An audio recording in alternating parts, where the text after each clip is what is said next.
Deus é um ser divino que usa seres humanos. E nessa dicotomia, nessa mescla, a nossa humanidade aflora.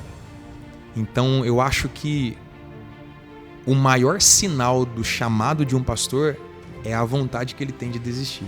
Eu lembro que um pastor comentou comigo, ele falou assim, olha, você tem certeza de que você é um pastor quando você sai da igreja no domingo com vontade de nunca mais pisar na igreja, mas na segunda-feira você acorda com vontade de correr para a igreja.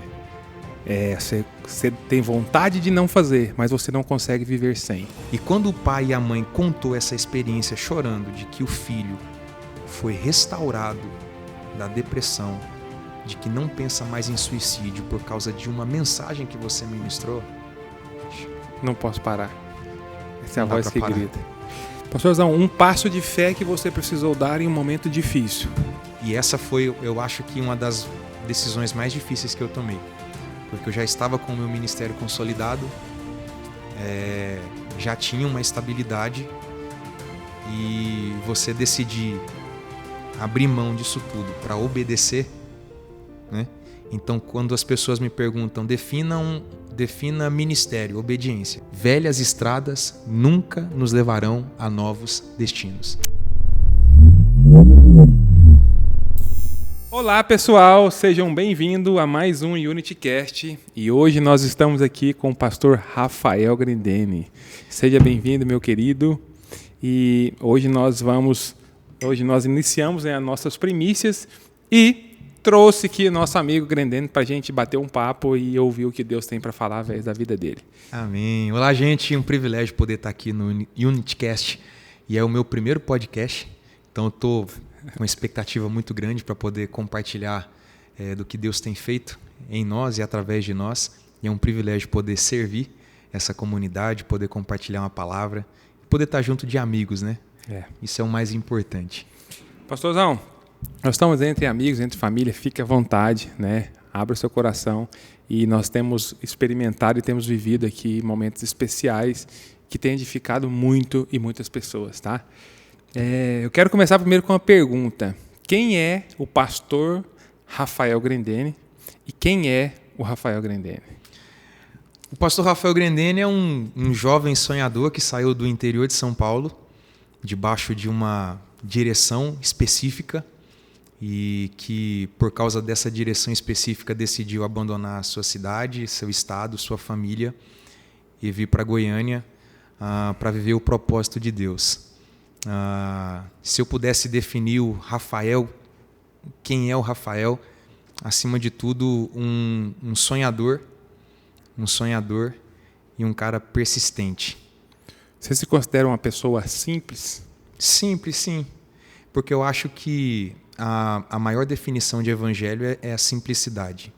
Se a gente for seguir o modelo de Jesus, eu acho que não pode sair da simplicidade. Então, eu me defino como uma pessoa simples. É isso aí. Hoje você ministrou sobre decisões que definem destino, história de Ruth, né? Quais decisões você tomou assim que você tem certeza que mudou o seu destino, mudou a sua posição hoje? A minha primeira decisão foi de sair do meu estado, porque você sair de uma geografia certa e ir para uma geografia incerta é totalmente desafiador. Então você abre mão das suas bases, você abre mão daquilo que é palpável para ir em direção ao desconhecido. Então acho que a maior decisão que eu tomei na vida foi exatamente de obedecer a Deus e largar tudo em São Paulo e vir literalmente com a mão na frente e outra atrás, sem saber onde ia morar. Meu Deus. Sem perspectiva, sem promessas humanas, mas uma perspectiva espiritual, entendendo que quando Deus nos dá uma direção, Ele garante a provisão. Qual foi a idade que você começou a ministrar assim, e identificou que isso era o seu chamado? A minha primeira ministração, acho que foi com 15 anos. Eu me lembro como se fosse hoje. Eu tenho uma raiz assembleiana. E lá na cidade onde a gente morava, no interior de São Paulo, uma cidade chamada Colômbia, uma cidade muito pequena, com 5.000 habitantes. Então foi lá que eu tive as minhas primeiras oportunidades, né? de falar em culto de jovens. E eu lembro que a minha primeira pregação durou 1 minuto. 1 minuto? Minha primeira pregação durou 1 minuto. Fui de Gênesis a Apocalipse em 1 minuto. Em 1 minuto. Meu Deus. Pastor, você juntamente com o nosso amigo, né, pastor Mark Anderson, tem pastoreado uma igreja linda, né, maravilhosa em Goiânia, a Family Church. E, assim, a pergunta é qual é o maior desafio, né, na sua visão, qual é o maior desafio do pastoreio? Né? Hoje, o maior desafio do pastoreio que eu tenho percebido assim nesses 3 primeiros anos de projeto Family em Goiânia é que as pessoas sempre têm uma expectativa. Sim. Então, a pessoa que vem de uma outra estrutura, de uma outra comunidade, ela vem com as lentes daquela estrutura. Então, ela acaba tendo a tendência de nos enxergar com a lente antiga. Sim. Da antiga igreja, do antigo pastor, e você fazer com que essa pessoa entenda que ela está num novo lugar para viver um novo tempo, isso leva tempo. Então, o que mais a gente ouve na Family é: na minha antiga igreja, é isso aí. meu antigo pastor. Então, a gente sempre fala que a Family não é a ex-igreja e nós não somos o ex-pastor dessa pessoa. E o maior desafio do pastoreio é você resolver problemas que você não criou. É isso aí. É realmente fazer com que as pessoas entendam que é família, né? Exatamente. Eu lembro que eu compartilhei com o Mark Anderson, assim que começou a Family, né? E aquele tanto de gente, numerosa, muita gente. Eu falei assim, pastor, o maior desafio seu agora é transformar esse público em filhos.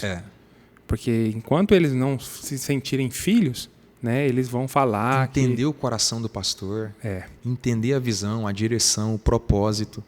Então, para a gente que está caminhando há mais tempo com o pastor, essa transição ela foi menos dolorosa. Mas para quem passa a vida toda numa outra estrutura, é difícil você se readaptar, você recomeçar. É difícil, porque acaba que na pressão a pessoa é tentada a voltar ao modus operandi antigo. Mesmo em pouco tempo, né? A Family tem 3 anos? A gente vai completar 3 anos em março. Na verdade, a gente fez a nossa primeira reunião em fevereiro. Então, mês que vem a gente completa 3 anos e a gente comemora no começo de março. Mesmo nesses poucos anos, né, de Family, você como um dos pastores lá, você já pensou em parar, em desistir? Não. Já deu vontade de parar? Ano passado? Mês passado? Acontece? Eu acho que a caminhada cristã ela envolve muitos desafios. E o que eu acho mais lindo na obra de Deus é que é essa mistura do divino com o humano. Isso aí. Então, Deus é um ser divino que usa seres humanos. E nessa dicotomia, nessa mescla, a nossa humanidade aflora. Então, eu acho que o maior sinal do chamado de um pastor é a vontade que ele tem de desistir. É isso aí. Eu lembro que um pastor comentou comigo, ele falou assim, olha, você tem certeza de que você é um pastor quando você sai da igreja no domingo com vontade de nunca mais pisar na igreja, mas na segunda-feira você acorda com vontade de correr para a igreja. Você tem vontade de não fazer, mas você não consegue viver sem. Então, nesse processo de igreja, é natural a gente ouvir muita coisa assim, pastor. E eu tenho uma experiência de uma família, de uma família de pastores da igreja, que eles acordaram de madrugada e o filho estava sentado na janela para pular. Meu Deus. Então, a partir daquele dia, a família virou um caos, porque assim, eles não conseguiam dormir. Qualquer barulho, será que é ele? E ele foi na igreja num domingo de manhã que eu estava ministrando. Uma palavra, e naquele dia ele decidiu voltar para Jesus. Naquele dia ele foi restaurado da depressão. E o pai e a mãe veio me contar isso. E foi justamente numa semana assim, sabe aquela semana que você está com vontade de desistir? Com vontade de desistir. Isso não é para mim. E quando o pai e a mãe contou essa experiência chorando de que o filho foi restaurado da depressão de que não pensa mais em suicídio por causa de uma mensagem que você ministrou, Não posso parar. Essa é a Não dá voz pra que parar. grita. Pastorzão, você é um escritor, né? Inclusive, seus livros são excelentes. Eu já li todos os que eu ganhei de você. E vou ler esses 2. E, ultimamente, nesse último mês, você lançou esse livro aqui, ó. Deus transforma a maldição em bênção. Com Deus, tragédias se transformam em testemunhos. Fala um pouco sobre esse livro, né? E qual a mensagem que esse livro carrega para que a gente seja edificado. Esse livro nasceu de uma mensagem que eu sempre ministro e eu sempre costumo dizer que existem mensagens que são específicas para uma determinada igreja e existem mensagens que são a necessidade de várias igrejas. E Deus plantou esse desejo no meu coração de que essa mensagem não poderia ficar apenas no YouTube. Ela não poderia ficar apenas no púlpito. Ela tinha que ir para a prateleira, para a biblioteca das pessoas, para a mesa, e deveria virar uma literatura. Então, o cerne desse livro é de que existem vários personagens na Bíblia que tinham tudo para dar errado, mas por causa da intervenção de Deus, deu certo. Deu certo. Então, nesse livro eu falo sobre José, tinha tudo para terminar mal, vendido como escravo, dado como morto, assediado pela mulher de Potifar, preso, esquecido na prisão. Aí lá no final, quando seus irmãos estavam apavorados por causa da morte do pai e pensando que José ia vingar por causa do feito deles, ele diz: não, gente, eu queria na verdade era dar um culto em ação de graças pela vida de vocês, porque tudo que vocês fizeram contra mim, Deus transformou em bênção. Amém. É isso aí. Então existe um processo, né? Então José estava no meio desse processo. Então no livro eu conto todo o processo que José passou, e nesse processo de dor, de perda, de esquecimento, de injustiça, Deus estava tecendo e desenhando a história para que ele ocupasse um cargo para ser um instrumento de restauração na vida de uma nação inteira, né? É isso aí. Pastorzão, o senhor falou de processo, falou de José. Conta para nós uma experiência ou um testemunho do Grendene. Assim que a gente começou a Family, assim que eu decidi ir para a Family, debaixo também de uma palavra, então eu vim de São Paulo debaixo de uma palavra, e a minha ida para a Family também foi debaixo de uma palavra. Então eu sabia que eu entraria no meio de um processo, porque quando toda mudança gera resistência, então eu sabia que haveria uma resistência da antiga estrutura que a gente fazia parte. Sim. Então, quando eu decidi fazer parte da Family, então todas as minhas agendas foram canceladas. Que isso? Então eu perdi 90% das minhas agendas, perdi 90% das minhas receitas, e uma das experiências mais marcantes que eu tive foi na primeira vez que eu ministrei na Family, numa quarta de guerra. Eu estava falando justamente sobre a paternidade de Deus, sobre o cuidado de Deus. E quando eu terminei de pregar, veio uma irmã, que na época eu não conhecia, e ela disse assim: pastor, enquanto o senhor estava pregando sobre o cuidado de Deus, sobre a paternidade de Deus, sobre a provisão de Deus, Deus me mandou te dar uma oferta de R$7.000. Meu Deus. E Deus me mandou te dizer que esse Deus que você está pregando é o Deus que vai cuidar de você e da sua casa. Meu Deus. Então foi uma experiência que eu jamais vou esquecer, e Deus me fez entender naquele dia que eu não dependia de agenda. A minha dependência estava exclusivamente nele. Ou que você cancelaria ali, né, a agenda feita por homens e começasse a caminhar e cumprir uma agenda feita por ele. Viver um novo propósito. E ele te deu um sinal de que não faltará. Me deu um sinal, não vai faltar. Provisão. Falando em provisão, né, falando em uma oferta, o que significa a palavra honra para você hoje? Caminhando? A palavra honra, e eu dou uma definição nesse livro Princípios, que a honra é a humildade em ação. A honra é a humildade em ação. Uma definição das palavras honra na Bíblia é humildade em ação. Só pessoas humildes sabem honrar. É isso aí. Porque a pessoa que não é humilde, ela acha que a honra é uma bajulação. Então, só pessoas humildes sabem honrar pessoas que estão acima dela. Só pessoas humildes sabem honrar pessoas que estão no mesmo nível que ela. E só pessoas humildes sabem honrar pessoas que estão abaixo dela. É isso aí. A honra não é pelo que a pessoa tem, né? Pelo que Exatamente. Então eu honro quem está acima, numa posição de autoridade. Eu honro pessoas que estão no mesmo nível que eu. E honro pessoas que estão abaixo de mim. Pastorzão, um passo de fé que você precisou dar em um momento difícil. Eu acho que esses 3 anos de Family foram os anos que Deus mais me esticou. Foram 3 anos que eu devo ter amadurecido uns 20. E essa foi, eu acho que uma das decisões mais difíceis que eu tomei. Porque eu já estava com o meu ministério consolidado, já tinha uma estabilidade, e você decidir abrir mão disso tudo para obedecer, né? Então, quando as pessoas me perguntam, defina ministério, obediência. O que é ministério? Obediência. Então, não é pelo prazer, pela alegria, é obediência. Então, vir para a Family foi uma das decisões mais difíceis que eu tive que tomar. Eu tive que pensar na minha família, tive que pensar em vários fatores.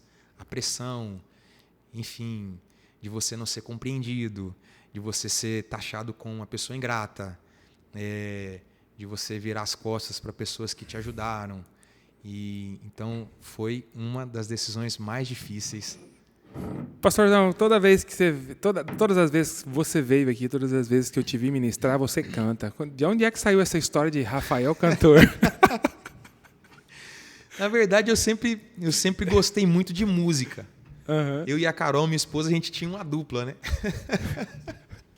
Então a gente cantava no coral, fazia os solos no coral da juventude na época, nas épocas de solteiro, e a gente acabava cantando junto. Então eu sempre gostei muito de música. Então a minha vida, o meu dia a dia é cercado por música. Mas eu não pretendo seguir a carreira musical. Eu acho que é mais uma ferramenta. Eu lembro que eu fui pregar numa igreja no interior de São Paulo e eu acabei, por causa da música, não sei se é o dom, mas também compor algumas canções, né? Uhum. Então tem algumas canções escritas, ninguém teve coragem de gravar ainda, mas estão lá. Alguém vai gravar um dia. Está registrada. Está registrado. Está lá. Então, às vezes eu estou na igreja e eu percebia que conforme a melodia era tocada, algumas coisas vinham. E eu começava a escrever. Uhum. E essas ideias foram se transformando em canções. E em algumas ministrações eu cantava espontaneamente, né? Uhum. Essas canções. E foi até um dia que eu fui no interior de São Paulo pregar, acho que foi em Campinas, e Deus usou uma pessoa para dizer: Grendene, para esse novo ciclo, Deus está te dando uma nova ferramenta. Então hoje eu misturo pregação com canção e tá dando certo. Até afinadinho. Quem quiser ouvir, depois vai lá e ouve a música dele. Alô, Delino! Grava a música dele aí, Grava a música minha, Delino. Rafael, na sua vida toda, desde quando você nasceu até hoje, ou até mesmo na sua casa, você já experimentou um milagre? Eu acho que a minha vida toda é cercada por milagres. O primeiro milagre é por vir de uma família disfuncional, onde só minha mãe era crente. Então, a minha infância toda, a lembrança que eu tenho da minha infância é ver o meu pai agredindo minha mãe, as lembranças que eu tenho da infância do meu pai, ele embriagado, chegando em casa embriagado. Eu lembro de uma cena que meu pai chegou em casa tão bêbado, tão possesso, que ele deu um murro na janela e a janela soltou da parede. Então ele arrancou uma janela com um murro, não machucou, arrancou a janela da parede. Um outro dia ele chegou transtornado, ele deu um murro no fogão que amassou o fogão, teve que jogar fora o fogão. Então essa era a minha realidade na infância. Então qual seria o destino de uma criança, de um adolescente que foi gerado nesse ambiente. Então, eu não recebi um legado paterno de fé, de hombridade, de paternidade, de provisão. Então, nesse ambiente, só de eu estar onde eu estou, já é um milagre. Então, eu não pude escolher quem seria o meu pai, mas eu pude escolher quem seria o pai da Laura. Então, eu conheci o meu pai no bar, embriagado. Então, essas são as lembranças que eu tenho do meu pai. Mas a sua filha vai te ver no altar. A minha filha terá a memória do pai pregando, escrevendo, cantando, sendo um instrumento para que vidas sejam restauradas. Então, eu não recebi um legado, mas eu vou deixar um legado. Amém. Eu sou o primeiro pastor da minha família. Né? Amém. Esses momentos difíceis, né, da sua dificuldade no lar, isso gerou em você uma sede, uma necessidade de buscar por algo que suprisse essa dificuldade? E foi aonde você encontrou com Deus? Teve a primeira experiência com Deus? Como foi? Assim, eu era um improvável, né? Então, todo o meu histórico familiar paterno envolve álcool, droga. Então, da parte do meu pai, todos os meus tios têm problema com álcool ou problema com droga. Da minha família paterna, todos os meus primos têm problema com álcool ou têm problema com droga. Então, a partir de mim, as coisas mudaram. Então, eu decidi que a partir de mim, a história da minha família seria mudada. Amém. Então, foi um combustível. Então, é possível você nascer num contexto improvável e ver os propósitos de Deus se cumprir na sua vida. É isso aí. Então, eu sou a prova de que é possível. Você pode se agarrar a esse contexto e dizer, eu vou ser mais um, ou você pode olhar para toda essa circunstância e dizer, eu vou fazer diferente. É isso aí. Eu vou fazer diferente. Então, eu sou um improvável vivendo milagres. É isso aí. Sobrenaturais. Falando em Laura, né, e na família, né? O que representa para você sua esposa e sua filha? O que representa para você? A minha família é a minha base. A parte mais importante de uma construção é o fundamento. Então eu tenho muito medo de grandes construções que são construídas sobre fundamentos rasos. Então tudo aquilo que as pessoas veem em público é fruto do que a gente vive no secreto em casa. Então, o meu primeiro ministério é a minha família. Então, para mim, não faria sentido viver o que eu estou vivendo se eu não estivesse ao lado da minha família e tendo a minha casa junto comigo. Então, a minha prioridade é a minha casa. Minha prioridade é a minha família. É o meu primeiro ministério. Então, para mim, a família é o fundamento, é a base. É a base, é o fundamento. Então, a parte mais importante nem sempre aparece, que é o fundamento. O alicerce. É o alicerce. Eu estou aqui com um livro aqui, Princípios, Chaves para Acessar uma Vida Plena e Abundante. Estou vendo aqui que quem prefaciou ele foi o meu irmão, meu amigo, pastor Josué Gonçalves. Nada mais, nada menos. Tive a honra de ter o prefácio do pastor Josué Gonçalves.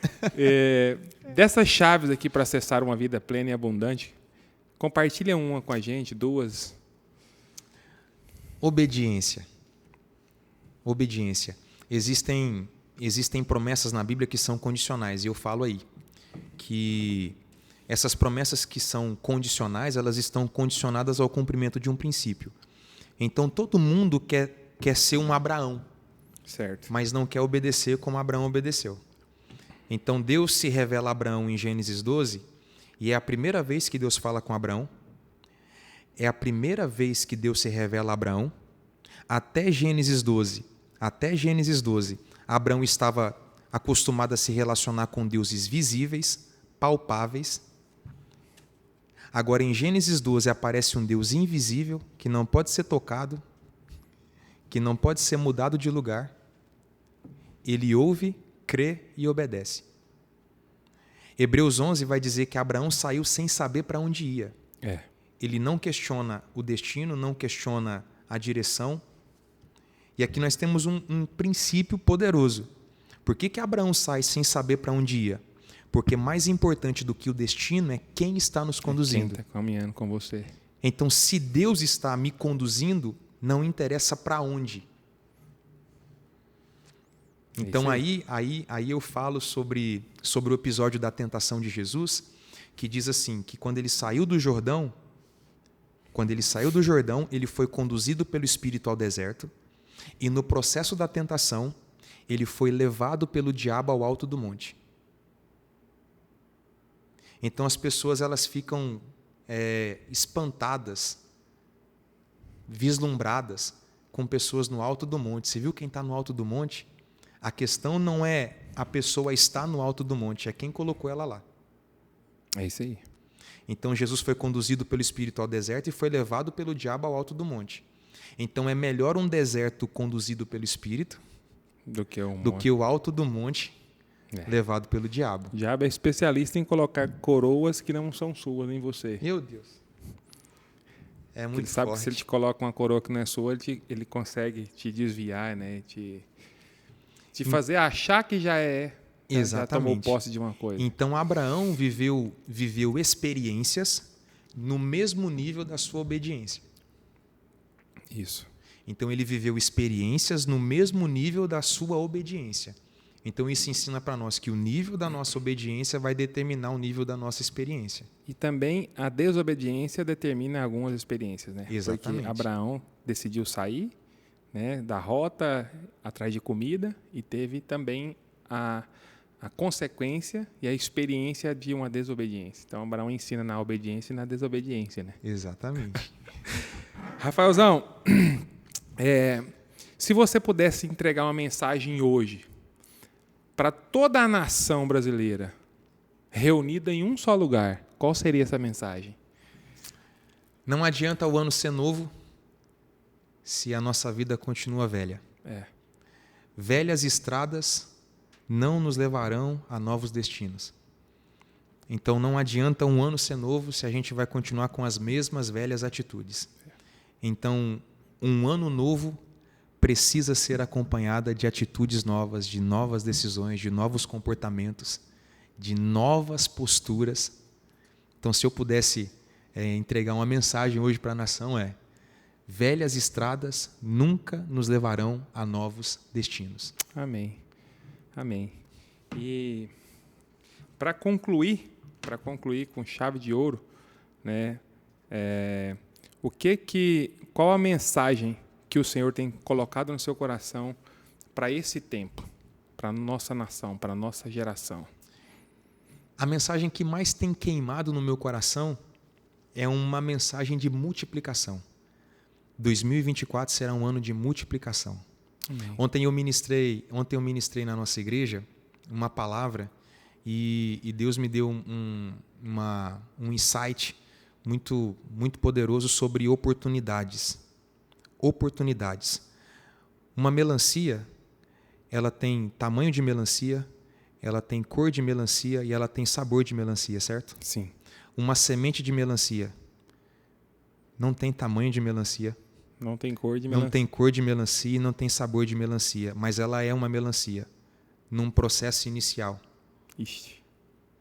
Depois que ela for plantada, adubada e cuidada, a pequena semente vai se transformar numa grande árvore. Então Deus é especialista em nos entregar grandes oportunidades disfarçadas de sementes. Meu Deus. É por isso que muitas pessoas desperdiçam oportunidades, porque elas não têm aparência de coisa grande. Elas não têm cor de coisa grande. Elas não têm sabor de coisa grande. Mas é grande. É que ela está disfarçada. Então muitas pessoas perdem grandes oportunidades porque elas vêm escondidas em pequenas sementes. Tem gente que come a semente, tem gente que joga a semente fora, tem gente que não planta a semente, tem gente que não consegue esperar a semente virar um fruto. Exatamente. Amém? Então 2024 é o ano das oportunidades e essas oportunidades vão gerar multiplicação. É isso aí, queridos. Creia que você é uma semente que, caindo em terra boa, vai frutificar. Em 2024, o Senhor tem grandes coisas para a sua vida e quer te fazer um fruto conforme a imagem e semelhança dele. Amém. Amém? Em nome de E Jesus. esse é o Rafael Grendene, no podcast da Unity, né? UnityCast. Se você assistiu até aqui, deixa seu like, deixa seu comentário, se inscreva no canal. Compartilha. Compartilha. para que pessoas sejam alcançadas. E os livros, né, vou deixar aqui os livros, 2 livros do Grendene, né, que são incríveis e vai edificar a sua vida. Tá bom? Deus abençoe e até o próximo UnityCast. Deus abençoe.